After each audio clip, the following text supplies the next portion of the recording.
Everyone and welcome to the complete DSA series and today we're going to solve one more important DSA question called the three sum problem. अब इसके अलावा अगर हमें DSA का कोई और concept पढ़ना है तो वो हमें इसी चैनल के ऊपर इस प्लेलिस्ट के अंदर अवेलेबल मिल जाएगा. Also there is a link for a company wise DSA sheet in the description box. तो शुरुआत करते हैं अपने सवाल की. This problem is called three sum problem and this is problem number 15 on LeetCode. अब ये जो सवाल है इसके अंदर हमारे पास एक नंबर्स नाम का एरे गिवन है जिसके अंदर मल्टीपल नंबर्स हैं. हमें इस एरे से ऐसे तीन नंबर्स का कॉम्बिनेशन निकालना है सच दैट उन तीनों नंबर्स का sum should be equal to 0. जैसे फॉर एग्जांपल अगर हम इस एरे का एग्जांपल लें तो इसके अंदर -1 में अगर हम इस 0 को ऐड कर दें एंड फिर अगर हम इस 1 को ऐड कर दें तो इन तीनों नंबर्स का सम 0 हो जाएगा. तो हमारे लिए हमारा एक आंसर हो जाएगा -1, 0 एंड 1. इसके अलावा if we think about a different combination तो हम यहाँ पर 2 को ले सकते हैं. 2 को ऐड कर देंगे हम इस -1 के साथ एंड इसे ऐड कर देंगे एक और -1 के साथ. The sum will also be equal to 0. तो हमारा एक और यूनिक कॉम्बिनेशन हो गया 2, -1 एंड -1.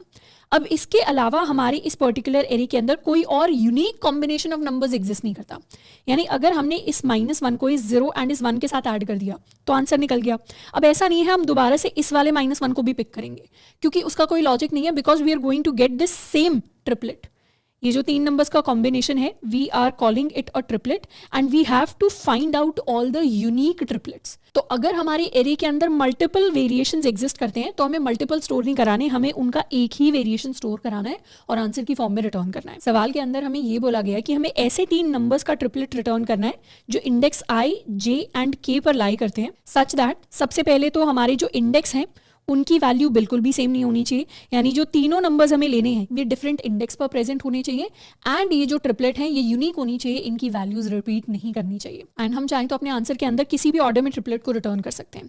यानी अगर यहाँ पर हमें -1, 0, 1 नहीं सेंड करना तो हम 1, -1 एंड 0 इस ऑर्डर में भी अपने आंसर्स को रिटर्न कर सकते हैं. तो अपने इस सवाल को सॉल्व करने के लिए we basically going to go through 3 different approaches. सबसे पहले हम बात करने वाले हैं अपनी ब्रूट फोर्स अप्रोच की. उसके बाद उसे ऑप्टिमाइज करके हम एक और बेटर सॉल्यूशन की तरफ बढ़ने वाले हैं जिसके अंदर we are going to use hashing.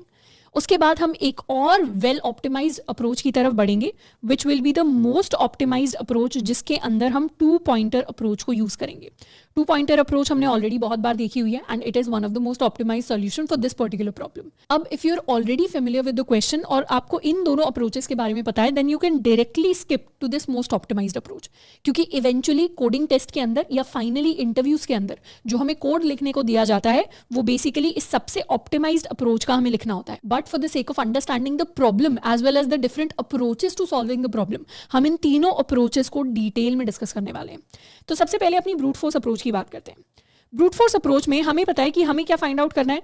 हमें सारे के सारे ट्रिपलेट्स फाइंड आउट करने हैं जिनमें तीनों नंबर्स का सम 0 के इक्वल होना चाहिए. तो ब्रूट फोर्स अप्रोच ये कहती है कि आपको यूनिक ट्रिपलेट्स फाइंड आउट करने हैं. कोई बात नहीं, यूनिक ट्रिपलेट्स फाइंड आउट करने के लिए सबसे पहले सारे के सारे ट्रिपलेट्स फाइंड आउट कर लो.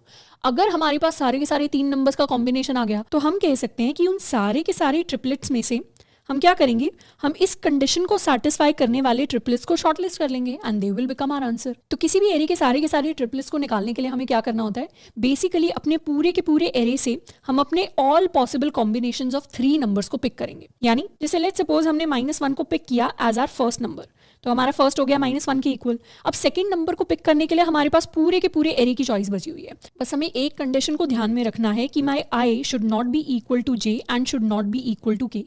यानी अगर एक बार हमने -1 को as our first number pick कर लिया ट्रिपलेट के अंदर तो -1 सेकंड नंबर नहीं बन सकता. मतलब अगर हमने -1 को as our first number pick कर लिया ट्रिपलेट के अंदर तो इसी सेम इंडेक्स वाले -1 को हम as our second number pick नहीं कर सकते, हमें किसी दूसरे इंडेक्स वैल्यू को पिक करना पड़ेगा.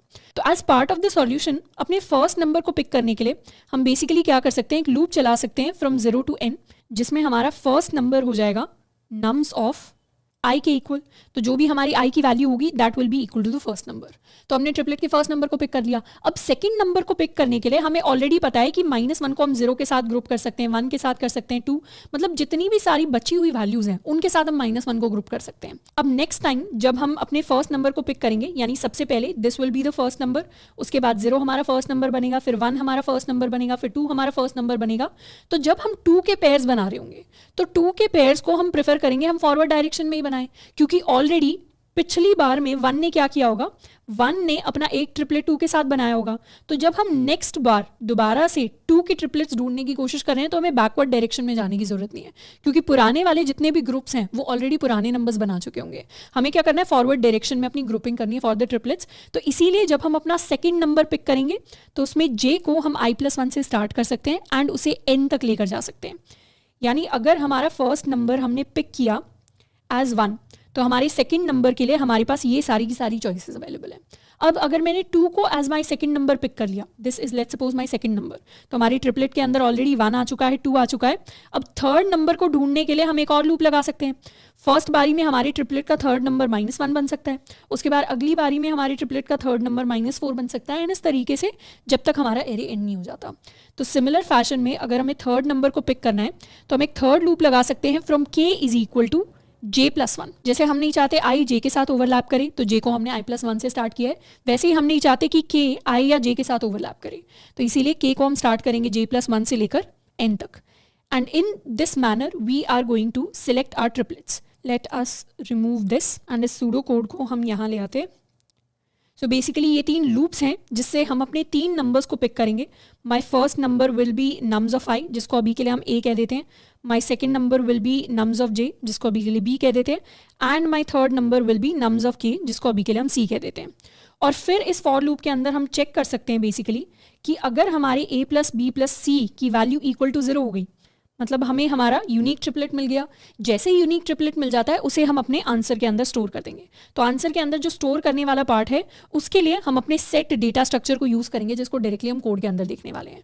But this is pretty much the entire logic. जो लॉजिक है इस ब्रूट फोर्स अप्रोच का वो सिर्फ इन लूप्स को लिखने में है कि कौन सा लूप कहाँ से स्टार्ट होगा और कहाँ तक एक्सटेंड होने वाला है। इफ कंडीशन के अंदर की जो स्टेटमेंट्स हैं वो depending upon the variation of the question change हो सकती है। यानी हो सकता है कभी हमारे इंटरव्यूअर हमें बोले that we just need to print these unique triplets, तो उस केस में हमें यहाँ पर सिर्फ अपनी प्रिंट यानी सी आउट स्टेटमेंट लिखनी है। जिस केस में हमें इन सारे यूनिक ट्रिपलेट्स को स्टोर कराना होगा उस केस में हो सकता है कि हमें एक वेक्टर बनाना पड़े ऑफ वेक्टर ऑफ इंटीजर्स, जिसके अंदर हम सारे के सारे 3 नंबर्स के पेयर्स को स्टोर करके रिटर्न कर रहे हैं in the form of a 2D vector. अब डेफिनेटली इस सवाल की जो सबसे डिफिकल्ट वेरिएशन है that is to store the unique triplets and return them as our answer. तो इसी को अब हम कोड करने वाले हैं। तो सबसे पहले हम ब्रूट फोर्स अप्रोच लिखेंगे जिसमें डेफिनेटली हमारे पास TLE आने वाला है। सो दिस इज माई कोड। इसके अंदर हम शुरुआत करने वाले हैं अपने n के साथ, and we have also created a vector of integer जिसे हमने नाम दिया है आंसर, जिसके अंदर हम अपने सारे के सारे आंसर्स को स्टोर कर रहे होंगे। तो कोड के लिए हम शुरुआत करेंगे अपने i इज इक्वल टू 0 से लेकर i less than n i++ तक। हमारा जो नेक्स्ट लूप है वो स्टार्ट होगा j इक्वल्स i+1 से j less than n j++ तक, एंड हमारा थर्ड लूप स्टार्ट होगा k equals j+1 k less than n k++ तक।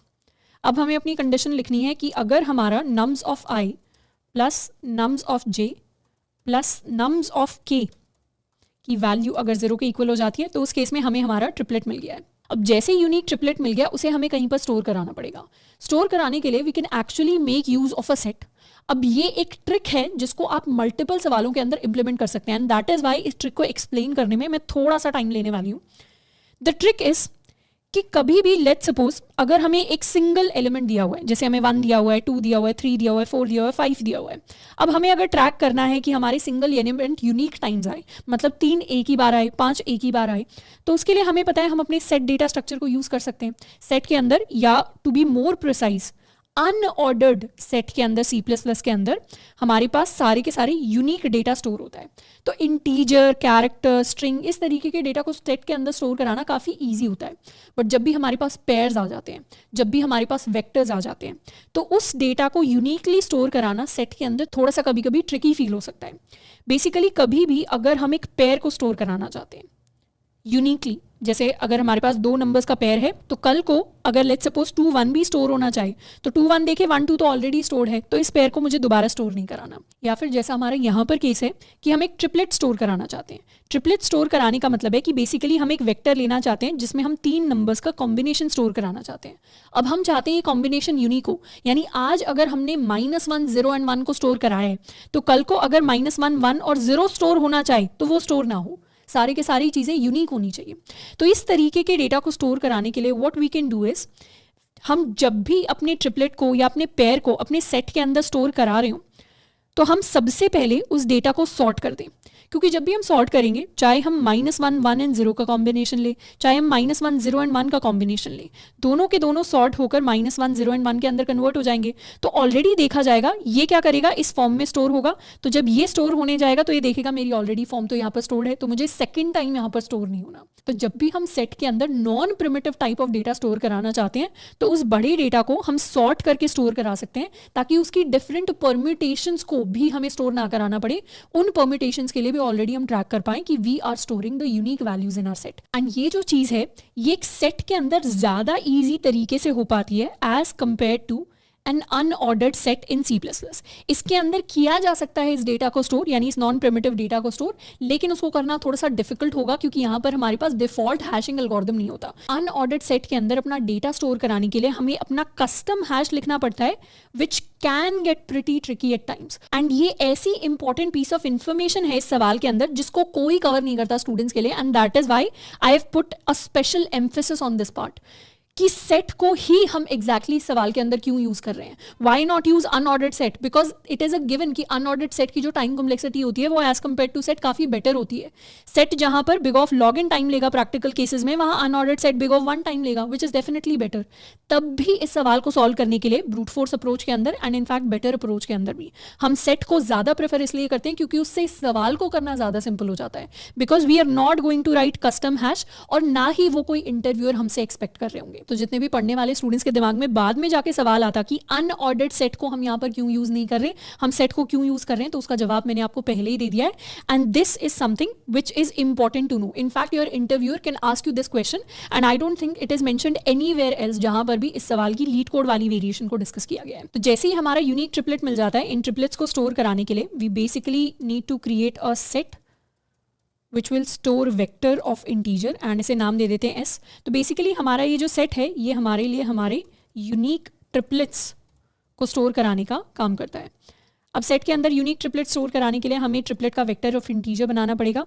Late us call it trip. इसके अंदर हम अपनी तीनों वैल्यूज़ को स्टोर कर देंगे। तो तीनों वैल्यूज़ को ऐड करने के लिए let us separate them with a comma. And इसे स्टोर कराने से पहले हमें इसे सॉर्ट करना है। तो सॉर्ट करने के लिए let us use this sort function trip dot begin iterator and trip dot end iterator.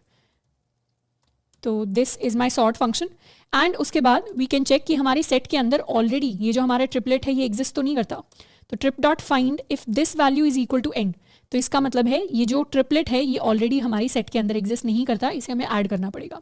Add करने के लिए एस के अंदर हम इंसर्ट कर देंगे अपना ट्रिपलेट, एंड ऑल्सो आंसर के अंदर भी हम पुश बैक करने वाले हैं अपने ट्रिपलेट की वैल्यू को।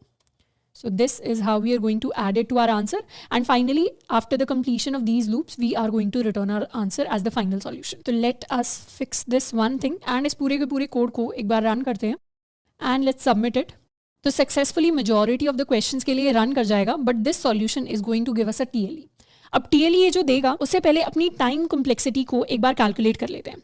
हमें पता है अपने कोड के अंदर what are we exactly doing, हम अपने 3 लूप्स को रन कर रहे हैं जो on average n times run करेंगे। तो हमारी जो टाइम कॉम्प्लेक्सिटी होने वाली है, time complexity is big of n cube multiplied by, ये 3 लूप्स तो हमने रन किए ही हैं। उसके बाद ये हमारा कांस्टेंट ऑपरेशन है, ये हमारा कांस्टेंट ऑपरेशन है। 3 नंबर्स को सॉर्ट करना भी काइंड ऑफ कांस्टेंट ऑपरेशन है। ऑपरेशन जो और टाइम कॉम्प्लेक्सिटी ऐड होगी वो यहाँ पर इस फाइंड एंड इंसर्ट वाले फंक्शंस की वजह से होने वाली है। बिकॉज ये फाइंड फंक्शन क्या करेगा, ये इंसर्ट फंक्शन क्या करेंगे, ये बेसिकली सेट के फंक्शंस हैं जो ऑन एवरेज एक सेट के केस में लॉग n टाइम लेते हैं। n बेसिकली वो डेटा है जो इसके अंदर जाकर स्टोर हो रहा है, और एक अनऑर्डर्ड सेट के केस में, प्रैक्टिकल केसेस में यही टाइम जो है ये बिग ऑफ 1 का लगता है। तो दैट इज वाई हमने अनऑर्डर्ड सेट वाली चीज़ पहले ही डिस्कस कर ली थी। अब सेट के केस में लॉग टाइम लगेगा, तो यहाँ पर भी टाइम कॉम्प्लेक्सिटी हो जाएगी मल्टीप्लाइड बाय लॉग ऑफ, और हम ऐड क्या कर रहे हैं, फाइंड क्या कर रहे हैं, ट्रिपलेट्स।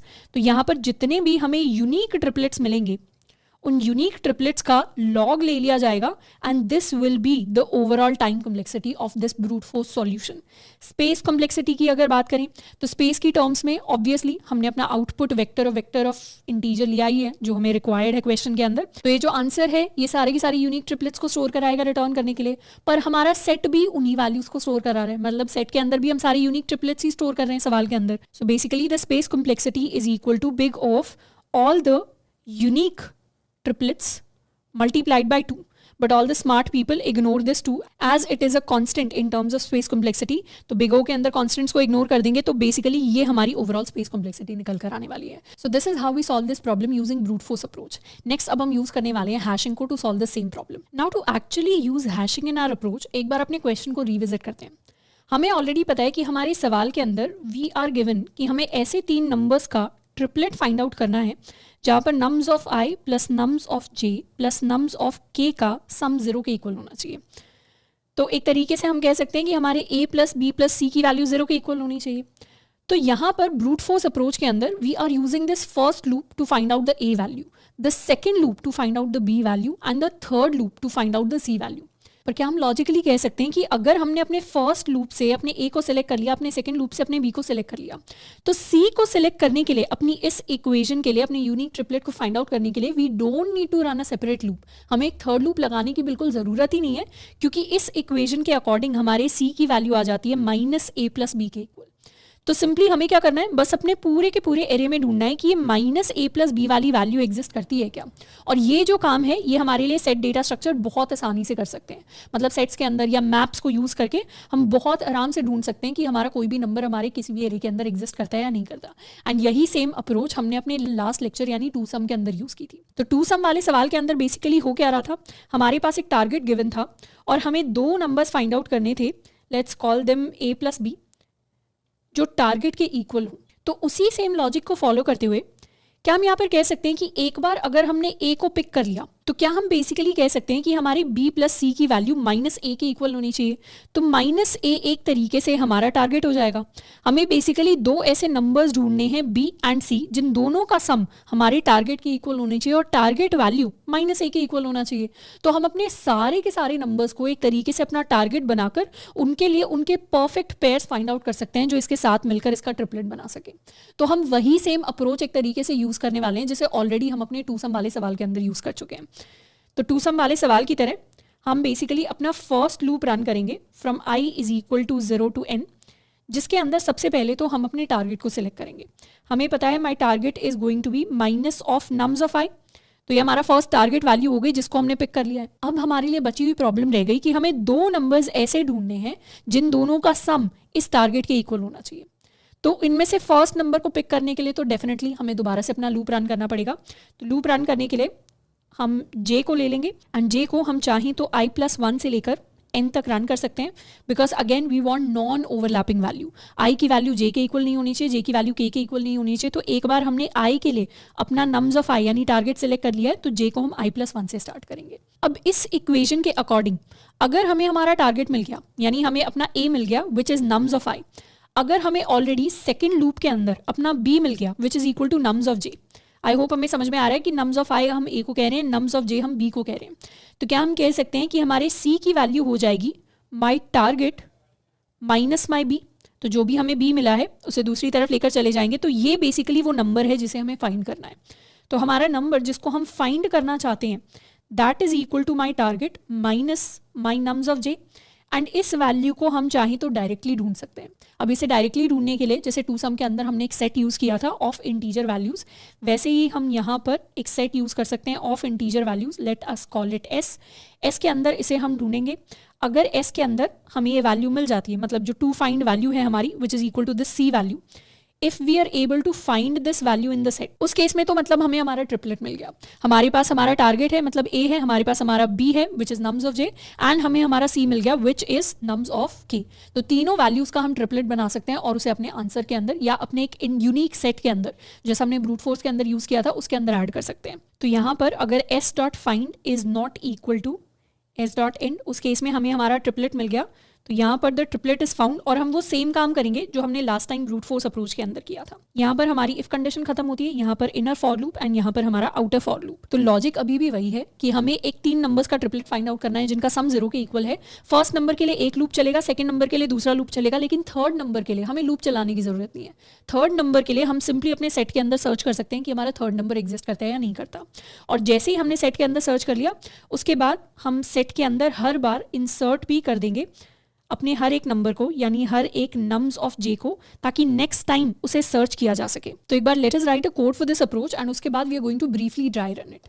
तो अप्रोच के लिए हम स्टार्ट कर सकते हैं by selecting our first number i less than n i plus plus. ये जो हमारा फर्स्ट नंबर है इसका नेगेटिव यानी नम्स ऑफ i का negative will basically be equal to our target. इसके अलावा हम एक सेट ले सकते हैं, हम चाहें तो यहाँ पर एक अनऑर्डर्ड सेट भी ले सकते हैं, पर उससे हमारी ओवरऑल टाइम कॉम्प्लेक्सिटी के अंदर उतना ज़्यादा डिफरेंस नहीं आने वाला। Late us call it s। And हमने ये जो आउटर सेट लिया है इसे हम चाहें तो अपना यूनिक ट्रिपलेट्स कह सकते हैं, या let's call them unique triplets. This is the second loop जिसके अंदर हम अपने सेकेंड नंबर को सिलेक्ट करेंगे starting from i plus one less than n j plus plus. अब हमारे पास हमारा फर्स्ट नंबर आ गया है, हमारा सेकंड नंबर आ गया है which is nums of j। तो हमारा थर्ड नंबर हो जाएगा, we can call it third और we can call it to fine. हमारा थर्ड नंबर हो जाएगा basically target minus nums of j value. अपने थर्ड नंबर को s के अंदर ढूंढने के लिए we'll use the find function. अगर थर्ड हमारे सेट के अंदर एग्जिस्ट करता है, if this is not equal to s dot end, उस केस में पहले की तरह हम अपना एक ट्रिपलेट क्रिएट करने वाले हैं, late us call it triplet, और इसके अंदर अपनी तीनों वैल्यूज़ को हम ऐड करेंगे विच is nums of i, nums of j and our third value which is basically equal to nums of k। तो हम इस वैल्यू को सॉर्ट करने वाले हैं, तो let us sort triplet dot begin and triplet dot end। And sort करने के बाद इस यूनिक ट्रिपलेट्स नाम के सेट के अंदर हम इसे स्टोर करा देंगे। सेट के अंदर अभी भी इसलिए स्टोर करा रहे हैं क्योंकि हम डिफरेंट परम्यूटेशंस को स्टोर नहीं कराना चाहते, हम एक यूनिक सॉर्टेड परम्यूटेशन को सेट के अंदर स्टोर कराना चाहते हैं। तो unique triplets dot insert our current triplet. तो इस तरीके से हम सारी की सारी यूनिक वैल्यूज़ को सेट के अंदर स्टोर करा देंगे एंड उसके बाद अपने इस सेट के अंदर, ताकि नेक्स्ट टाइम हम अपनी इस थर्ड वैल्यू को दोबारा से सेट के अंदर ढूंढ सके, तो एस डॉट इंसर्ट के अंदर हम इंसर्ट कर देंगे नम्स ऑफ जे वाली वैल्यू। तो इस तरीके से हमारा जो पूरा का पूरा लूप है वो वर्क करेगा। सो this is the entire logic जिसमें हमारा आउटर लूप एन टाइम्स चल रहा है, हमारा इनर लूप एन टाइम्स चल रहा है। ये एन स्क्वायर का लूप है और एन स्क्वायर के अंदर यहाँ पर हम चीज़ों को फाइंड करने का काम कर रहे हैं। तो यहाँ पर हमारे सेट की टाइम कॉम्प्लेक्सिटी लगने वाली है। बाकी सारी जो चीज़ें हैं, चाहे ये सॉर्टिंग हो गया, इसके अंदर हमें एक तरीके से काइंड ऑफ कॉन्स्टेंट टाइम लग रहा होगा। इंसर्ट एंड इस इंसर्ट की भी जो टाइम कॉम्प्लेक्सिटी है that is equivalent to the find function time complexity. Last में जाकर हम चाहें तो अपने आंसर को instead of creating it here, इसे हम लास्ट में इनिशियलाइज कर देंगे विद द यूनिक ट्रिपलेट्स। तो unique triplets dot begin and unique triplets dot end. तो बेसिकली यूनिक ट्रिपलेट्स वाले सेट के अंदर जो सारी वैल्यूज़ हैं उनको हम आंसर के अंदर ऐड कर रहे हैं and we are going to return the answer. तो एक बार अपनी इस अप्रोच को रन करते हैं and let's try to submit it.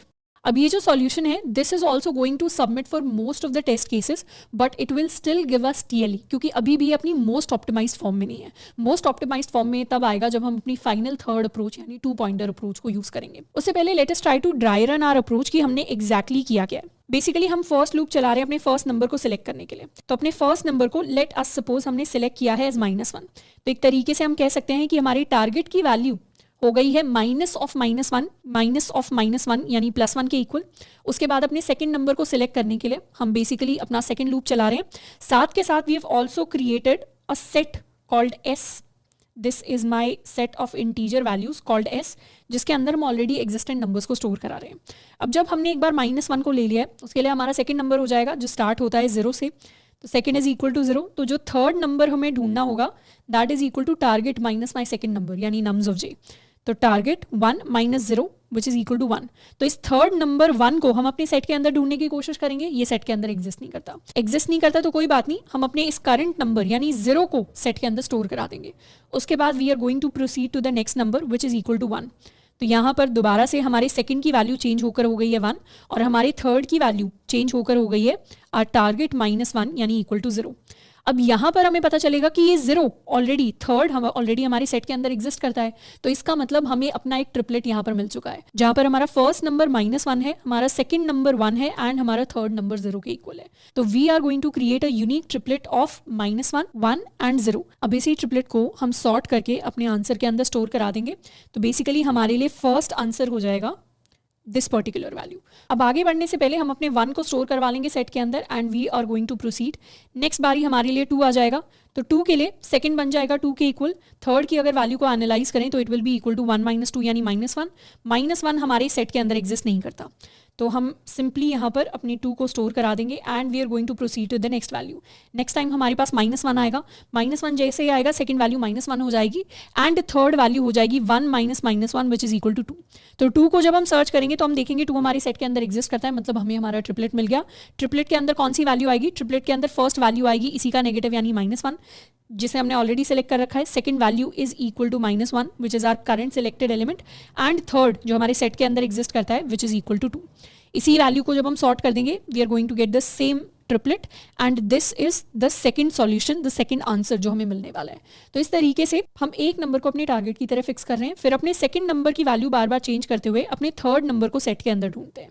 So this is the process that we are going to repeat for all the different numbers available as our targets. So ये हमारी approach होने वाली है। अगर इस अप्रोच की टाइम कॉम्प्लेक्सिटी की बात करें तो टाइम कॉम्प्लेक्सिटी की टर्म्स में हमने outer loop n times run किया, inner loop n times run किया, तो big of n square multiplied by यहाँ पर हमारे सेट की कुछ टाइम कॉम्प्लेक्सिटी होगी। तो वर्स्ट केस में अपने इस सेट S के अंदर हम सारे के सारे यूनिक एलिमेंट्स को स्टोर करा लेंगे, तो वो टाइम कॉम्प्लेक्सिटी हमें लगने वाली है। प्लस ये जो हमारा आउटर सेट है यानी ये वाला set of vector of integers, इसके अंदर भी हमें टाइम कॉम्प्लेक्सिटी लगेगी। तो हम आउटर सेट की टाइम कॉम्प्लेक्सिटी कंसिडर कर लेते हैं which is equal to log of all the unique triplets that we are going to get. इस चीज को ऑलरेडी हम कर चुके हैं, ऑलरेडी पढ़ चुके हैं ब्रूट फोर्स के अंदर।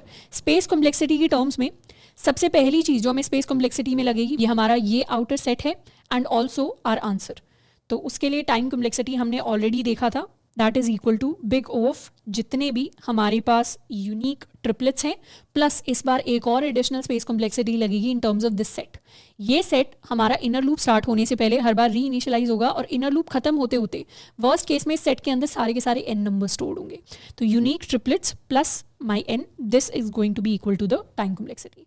सो this was the second approach और उसमें डेफिनेटली हमने ब्रूट फोर्स के कंपैरिजन में अपनी टाइम कॉम्प्लेक्सिटी को n स्क्वायर में कन्वर्ट किया है and it is definitely more optimized. पर इससे भी एक और बेटर अप्रोच एग्जिस्ट करती है, that is the 2 pointer approach. Now let us talk about our third approach जो होने वाली है 2 pointer, which is the most optimal approach to solve this problem.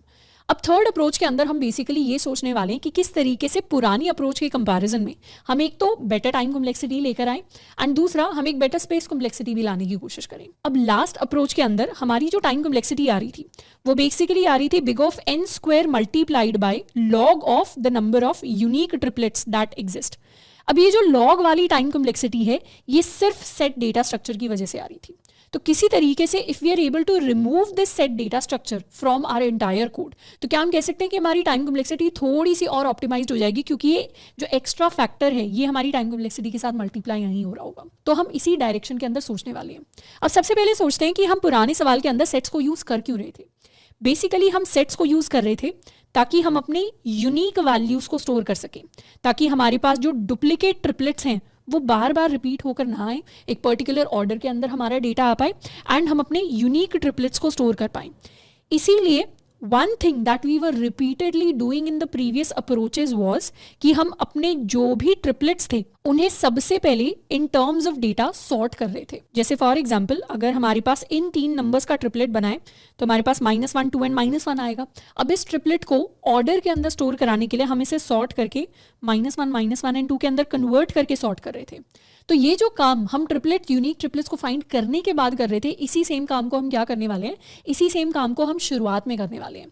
यानी to implement the 2 pointer approach for the 3 sum problem what we are going to do इस सबसे पहले हम अपने एरे को या let us call it nums, जो हमारा नंबर्स नाम का एरे है, इसे हम सॉर्ट करने वाले हैं एंड इसे सॉर्ट करके हम एक पर्टिकुलर ऑर्डर के अंदर अरेंज कर देंगे ताकि हमारे लिए अपने ट्रिपलेट्स को ढूंढना आसान हो जाए और डुप्लीकेट वैल्यूज को अवॉइड करना आसान हो जाए। जैसे इस एरे को अगर हम सॉर्ट करेंगे तो हमारे पास वैल्यूज आ जाएंगी -4, -1, 0, 1 एंड 2 के इक्वल। उसके बाद बेसिकली हम अपने एक एक नंबर को as our first number pick करते हुए चले जाएंगे। यानी सबसे पहले हमारी जो इक्वेशन है कि हमारा नम्स ऑफ i प्लस हमारा नम्स ऑफ j प्लस हमारा nums of k equal to 0 होना चाहिए। इसके अंदर सबसे पहले हम अपने i को पिक करेंगे एज दिस वैल्यू, उसके बाद नेक्स्ट आइटरेशन में i हमारा ये हो जाएगा एंड इसके हिसाब से हम अपनी दो वैल्यूज को ढूंढेंगे। नेक्स्ट आइटरेशन में i आगे बढ़ेगा और आगे बढ़ेगा एंड इस तरीके से डिफरेंट i's के लिए हम अपने डिफरेंट कॉम्बिनेशंस को ढूंढने वाले हैं। तो सबसे पहले लेट्स सपोज हमने अपने i को फिक्स कर लिया एज दिस वैल्यू। अब हमें अपने jth एंड kth नंबर को ढूंढना है। अब jth एंड kth नंबर को ढूंढने के लिए हमें पता है कि हमारी ये इक्वेशन वर्क करनी चाहिए। अब यहाँ पर ऑलरेडी हमने अपने फर्स्ट नंबर को ढूंढ लिया है, हमें अपने बाकी दोनों नंबर्स को ढूंढना है सच दैट हमारी वैल्यू 0 के इक्वल हो जाए। और इन दोनों नंबर्स को सबसे स्पेशल, सबसे बढ़िया चीज़ ये है कि हमें इस सॉर्टेड डेटा के अंदर ढूंढना है और सॉर्टेड डेटा के अंदर किसी पर्टिकुलर कंडीशंस को बनाने वाली वैल्यूज़ को ढूंढना काफ़ी आसान होता है, जिसी के लिए हम अपनी 2 पॉइंटर अप्रोच को यूज़ करते हैं। बेसिकली अपनी इन दोनों वैल्यूज को ढूंढने के लिए हम क्या करेंगे, अपने डेटा के एक्सट्रीम एंड्स के साथ स्टार्ट करेंगे। मतलब अगर ये हमारा ith नंबर हो गया तो j हमारी ये वाली वैल्यू होगी if this is the rest of the array. In fact let us draw this sorted array. अगर हमने यहाँ पर इसे एज आर i फिक्स कर लिया तो हमारे बचे हुए यानी इस डेटा के अंदर, ये हमारा सॉर्टेड डेटा है, हम एक्सट्रीम एंड्स को as our j and k pick करेंगे। तो ये हमारा j हो गया एंड ये हमारा k हो गया। तो एक तरीके से हमें अपने ट्रिपलेट की तीनों वैल्यूज मिल गई। अब इन तीनों वैल्यूज का हम सम कैलकुलेट करने की कोशिश करेंगे। हमें रीच करना है इस कंडीशन को, पर जरूरी नहीं है अभी हम उस कंडीशन पर खड़े हों। जैसे अभी अगर इन वैल्यूज का करंट सम कैलकुलेट किया जाए तो that is equal to -4 plus -1 plus 2 which is equal to -3। अब -3 ऐसी वैल्यू है जो 0 से छोटी है, इसका मतलब हमारी सम की वैल्यू इंक्रीज होनी जरूरी है ताकि हम इस सम को 0 बना सकें। अब सम की वैल्यू इंक्रीज करने के लिए ऐसा तो है नहीं कि k की वैल्यू हम छोटा कर देंगे तो वैल्यू इंक्रीज हो जाएगी, क्योंकि k क्या है, k तो हमारा एक्सट्रीम एंड है, k is the largest value in the array, तो इसे और ज्यादा तो इंक्रीज कर नहीं सकते। तो अपने ओवरऑल सम को इंक्रीज करने के लिए हमें क्या करना पड़ेगा, हमें अपनी j की वैल्यू को इंक्रीज करके यहाँ पर लाना पड़ेगा। अभी भी हमारा जो j है वो -1 के इक्वल है, तो इस वैल्यू को हम और इंक्रीज करके 0 पर लेकर आएंगे। 0 पर जैसे ही लेकर आएंगे हमारा सम इस बार -2 हो जाएगा। ठीक है, वैल्यू इंक्रीज हुई पर अभी भी उतनी नहीं हुई, तो हम क्या करेंगे, दोबारा से j को इंक्रीज करके अपनी वैल्यू को बढ़ाएंगे। इस बार j की वैल्यू 1 हो गई, तो इस बार हमारा सम -1 के इक्वल आने वाला है। अब j की वैल्यू को और तो इंक्रीज करने का फायदा नहीं है, क्योंकि हमें ऐसे ट्रिपलेट नहीं चाहिए जहां पर j की वैल्यू k की वैल्यू के इक्वल हो। तो जैसे ही हमारे j की वैल्यू k की वैल्यू के इक्वल हो जाएगी, वैसे ही हमें पता चल जाएगा कि कोई भी ऐसा ट्रिपलेट एग्जिस्ट नहीं करता इस i के लिए जहां पर ये कंडीशन मीट हो सके। तो इसी लॉजिक को, इसी सेम लॉजिक को हमें बार बार रिपीट करना है for our different i values. तो लॉजिक ओवरऑल है क्या, हम सबसे पहले तो एक लूप चला रहे हैं जहां पर i की वैल्यू की शुरुआत करेंगे 0 से लेकर n तक। i इज इक्वल टू 0 से लेकर n तक हमें अपना फर्स्ट नंबर तो ऑलरेडी मिल चुका है। सेकंड नंबर को ढूंढने के लिए हम j को अपने स्मॉलेस्ट वैल्यू एंड k को अपनी लार्जेस्ट वैल्यू के साथ स्टार्ट करेंगे। तो हमारा जो j हो जाएगा वो स्मॉलेस्ट वैल्यू होगा, पर क्या हम कह सकते हैं क्योंकि हम चाहते हैं my i should not be equal to j, तो वो ऑर्डर मेंटेन करने के लिए हम हर बार अपने j को यहाँ से i के बाद से ही शुरू करेंगे ताकि हमारे पास सारी यूनिक ट्रिपलेट्स आ सके। तो हम हमेशा अपने j को स्टार्ट करेंगे विद i+1 एंड अपने k को स्टार्ट करेंगे विद n-1। फिर हम एक लूप चला सकते हैं जब तक हमारा j is less than my k। जैसे ही j इक्वल टू k हो गया, ये तो हमारा क्वेश्चन अलाउ ही नहीं करता। हमारा क्वेश्चन कहता है i should not be equal to j should not be equal to k। तो ये जो लेस देन इक्वल टू वाली कंडीशन है इसे तो अलाउ नहीं करेगा, तो हम j लेस देन k तक अपना लूप रन करेंगे। इस लूप के अंदर हम अपने तीनों नंबर्स का सबसे पहले तो सम कैलकुलेट कर लेंगे। Sum will be equal to nums of i plus हमारा नम्स ऑफ j प्लस हमारा नम्स ऑफ k। अब इस सम की वैल्यू के बेसिस पे हमें एनालिसिस करना है कि हमारे j और k को किस तरीके से शिफ्ट होना चाहिए। i ऑलरेडी फिक्स है, ये चीज़ नोट करनी है। एक बार i हमने फिक्स कर लिया तो सिर्फ हम j एंड k को मूव कर रहे हैं। तो जिन दो पॉइंटर्स की हम बात कर रहे हैं, those pointers are j and k pointer. अब यहाँ हमने नोटिस किया था कि जब हमारे सम की वैल्यू लेस देन 0 है, मतलब नेगेटिव है, तब तो हम अपने j को बढ़ा रहे हैं अपने सम को इंक्रीज करने के लिए। तो हमें ये लॉजिक पता चल गया कि अगर हमारी सम की वैल्यू लेस देन 0 है तब तो हमें अपने j को इंक्रीज करना पड़ेगा। सिमिलरली अगर हमारी वैल्यू ग्रेटर देन 0 हो जाती, उस केस में हम k को माइनस करते, क्योंकि हमें तो सम 0 के इक्वल चाहिए। अगर सम 0 से बड़ा हो गया तो उस केस में हमें उस सम को डिक्रीज करना पड़ेगा, और डिक्रीज करने के लिए हम k को माइनस करेंगे ताकि वो और छोटी वैल्यू को पॉइंट कर सके। तो दो कंडीशंस हैं जिन्हें हम यहीं पर लिख सकते हैं। एक तो ये है कि अगर सम की वैल्यू ग्रेटर देन 0 हो गई तो उस केस में तो k माइनस होगा। वहीं पर अगर सम की वैल्यू लेस देन 0 हो गई उस केस में j++ होगा। एंड एक हमारा परफेक्ट केस होगा, this is basically the perfect case, जहां पर हमारी सम की वैल्यू इक्वल टू 0 हो जाएगी। और यही हमारा जो ओवरऑल इंपॉर्टेंट लॉजिक है उसे हम लिखने वाले हैं फॉर द क्वेश्चन। तो late us remove this and resize this. तो ये हमारा आंसर वाला केस है जिसके अंदर हमें हमारे सारे के सारे ट्रिपलेट्स मिल जाएंगे। ये वाला केस कब अकर करेगा? ये वाला केस तब अकर करेगा जब हमारे आई की वैल्यू -1 है। तो जैसे ही आई की वैल्यू -1 होगी, हम जे की शुरुआत करेंगे इस -1 के साथ एंड के की शुरुआत करेंगे यहाँ से। जे और के लिए हमारा जो सम हो जाएगा, तो करंटली सम की वैल्यू हो जाएगी -1 2 के इक्वल, तो -1 +(-1 + 2) विच इज इक्वल टू 0। तो यहाँ पर हमें हमारा एक ट्रिपलेट मिल गया और इस ट्रिपलेट को सिंपली हम अपने आंसर के अंदर ऐड कर सकते हैं। तो हमारा ट्रिपलेट हो जाएगा nums of I, nums of J, nums of के का, जिसे हम अपने आंसर के अंदर ऐड कर सकते हैं। तो ये हमारा पर्टिकुलर आंसर हो जाएगा जिसे सिंपली हम कोड के अंदर लिख रहे होंगे। अब ये तो हमारे लॉजिक का हमने सबसे इंपॉर्टेंट पार्ट डिस्कस कर लिया, पर इसके साथ में whenever we are considering sorted data, तो हमें दो चीजें हैं जिनका ध्यान रखना पड़ेगा यहाँ पर। सबसे इंपॉर्टेंट चीज जो सॉर्टेड डेटा के साथ आती है वो होती है रिपीटेड वैल्यूज। रिपीटेड वैल्यूज किस तरीके से? बेसिकली अगर हमारा आई अभी इस वाले -1 की तरफ पॉइंट कर रहा है, तो इसके लिए हम अपने दोनों यूनिक ट्रिपलेट्स निकाल लेंगे। एक में -1 2 आएगा, एक के अंदर हमारे पास -1 0 एंड 1 आएगा। तो ये दोनों यूनिक ट्रिपलेट्स हम एज आंसर्स फाइंड आउट कर लेंगे। लेकिन कल को क्या होगा? कल को हमारी आई की वैल्यू बढ़कर यहाँ पर आने वाली है और यहाँ पर भी क्या होगा? यहाँ पर दोबारा से हमारे पास -1 आएगा। तो सॉर्टेड डेटा के अंदर जो सारी की सारी सेम वैल्यूज होती हैं वो एक साथ अकर करती हैं। जितने भी -1 इस एरे के अंदर होंगे वो एक साथ आएंगे। तो अगर एक -1 के लिए ऑलरेडी हमने अपना आंसर निकाल लिया, तो दूसरे -1 के लिए हमें अपना आंसर दोबारा से निकालने की ज़रूरत नहीं है। तो नेक्स्ट टाइम अगर हमारे पास पुरानी वैल्यू रिपीट होकर आती है, तो इसके लिए हमें दोबारा से इनर लूप को रन करने की ज़रूरत नहीं है, क्योंकि हमारे पास वही सेम ट्रिपलेट्स आने वाले हैं जो ऑलरेडी आ चुके हैं। तो इस चीज़ से बचने के लिए हम अपने कोड के अंदर दो ऑप्टिमाइजेशंस करेंगे। सबसे पहली ऑप्टिमाइजेशन हम करने वाले हैं अपने आई वाले लूप के अंदर, जिसके अंदर अगर कभी भी ऐसा होता है जब हमारी आई की वैल्यू ग्रेटर देन 0 है एंड अभी जो हमारा करंट नंबर है यानी नम्स ऑफ आई की वैल्यू अगर नम्स ऑफ आई -1 के इक्वल हो जाती है, बेसिकली अगर अभी हमारा आई ये है और इसकी वैल्यू पिछली वैल्यू -1 के इक्वल है, तो उस केस में हमें ये वाला लूप रन करने की ज़रूरत नहीं है और यहाँ से हम सिंपली कर सकते हैं कंटिन्यू। तो एक ऑप्टिमाइजेशन है to avoid the duplicate triplets. इसके अलावा एक और ऑप्टिमाइजेशन है जो हम यहाँ पर करेंगे। बेसिकली जब हमें आंसर मिल जाता है उस वाले केस में करेंगे। उस केस के लिए अज्यूम करते हैं हमारा आई यहाँ पर एग्जिस्ट करता है एंड जे और के को हम अपने एक्सट्रीम एंड्स पर रखेंगे एंड यहाँ पर भी लेट्स सपोज हमारे पास है 0 वैल्यू। ये हमारा एरे है जो एग्जिस्ट करता है और इसके अंदर अभी हमारा आई -1 के इक्वल है। अब इस आई इज इक्वल टू -1 के लिए ऑलरेडी अगर हमने अपना एक ट्रिपलेट ढूंढ लिया, जैसे लेट्स सपोज यहाँ पर अभी हमारी वैल्यूज का सम आने वाला है -1 + 0 + 2 के equal which is equal to 1। अब ये सम 1 के इक्वल है इन तीनों वैल्यूज का। इस सम को डेफिनेटली छोटा होना पड़ेगा। छोटा होने के लिए हम के को माइनस करेंगे, तो इस केस में हमारा सम 0 के इक्वल हो जाएगा। मतलब हमें हमारा ट्रिपलेट मिल गया। ट्रिपलेट कौन सी वैल्यूज हैं? ट्रिपलेट है -1 0 एंड 1 वैल्यू। तो यहाँ पर इन 3 वैल्यूज का हमने एक ट्रिपलेट क्रिएट कर दिया। अब जैसे ही हमें एक ट्रिपलेट मिल जाता है, इसे हम अपने आंसर के अंदर स्टोर कर देते हैं। तो वही चीज़ हमने यहाँ पर लिखी है कि ट्रिपलेट को हम अपने आंसर के अंदर स्टोर कर देंगे और आंसर के अंदर स्टोर कराने के बाद हम अपने जे को करते हैं ++ एंड अपने के को कर सकते हैं -, ताकि उन सेम वैल्यूज़ का हम दोबारा से ट्रिपलेट ना बनाएं। तो जे को अपने इस केस के अंदर लेट्स सपोज हम ++ करके अगर यहाँ पर ले आए, तो उस केस में क्या होगा?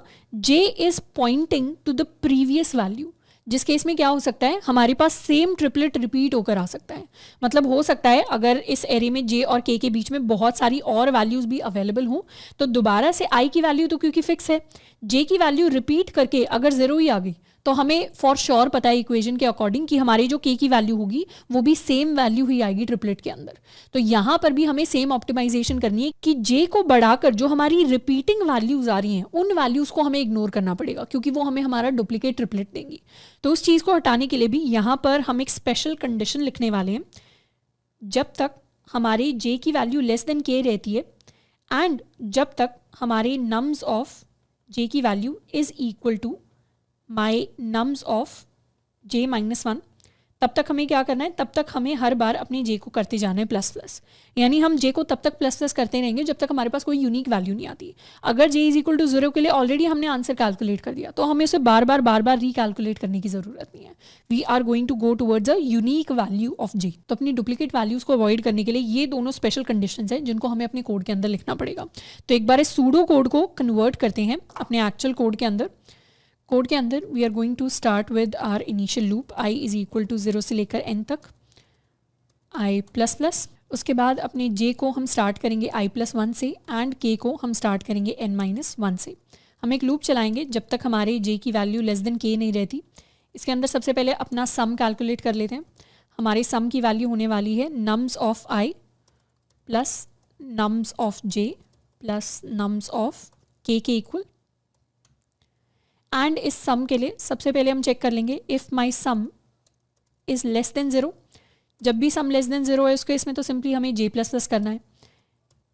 अगर हमारी सम की वैल्यू इज़ ग्रेटर देन 0 उस केस में हम k को माइनस माइनस करने वाले हैं। एंड हमारा एल्स वाला केस होगा फाइनली वो केस जिसमें हमें हमारा आंसर मिल गया, यानी जहाँ पर सम की वैल्यू इक्वल टू 0 है। जिस केस में सम की वैल्यू इक्वल टू 0 है उस केस में आंसर के अंदर we are going to insert our value, our answer, हमारा triplet which is nums of i, nums of j and nums of k। तो आंसर के अंदर हमने उस वैल्यू को पुश कर दिया है। एक बार j को कर देते हैं प्लस प्लस एंड k को कर देते हैं माइनस माइनस। अब अपनी दो ऑप्टिमाइजेशंस को एडिशनली लिखते हैं। हमारी फर्स्ट ऑप्टिमाइजेशन i की रिपीटेड वैल्यूज़ के लिए थी, यानी अगर i की वैल्यू ग्रेटर देन 0 है एंड हमारे नम्स ऑफ i की value becomes equal to nums of i minus 1, तो उस केस में यहाँ से हम कर जाएंगे कंटिन्यू और एक बार और i प्लस प्लस करके नेक्स्ट पोजीशन पे चले जाएंगे। सेम ऑप्टिमाइजेशन हम आंसर मिलने के बाद करने वाले हैं, यानी जब तक हमारी j की value is less than k and my nums of j becomes equal to nums of j minus 1, उस केस में हम j को रिपीटेडली प्लस प्लस करेंगे जब तक हम किसी नई वैल्यू तक नहीं पहुंच जाते। So this is the entire logic to solve our problem of three sum, जिसमें एट द एंड हम अपनी आंसर वैल्यू को यहाँ से रिटर्न कर रहे हैं। इसे रन करने से पहले अपना फर्स्ट स्टेप यहाँ पर रिपीट कर देते हैं, which was to sort the array initially. तो nums dot begin and nums dot end, array को सॉर्ट करके let us run our code and our code has successfully pass the test cases and इसे एक बार submit कर देते हैं। तो जो कोड हमने सबमिट किया है इसकी अगर टाइम कॉम्प्लेक्सिटी की टर्म्स में बात करें तो बेसिकली सबसे पहला step is the sorting step. Sorting की time complexity is n log n। तो यहाँ पर टाइम कॉम्प्लेक्सिटी की टर्म्स में सबसे पहले तो हमें n log n टाइम लग रहा है अपने पूरे के पूरे एरे को सॉर्ट करने में। उसके बाद लूप्स की अगर बात करें, हमारा outer loop n times run करेगा।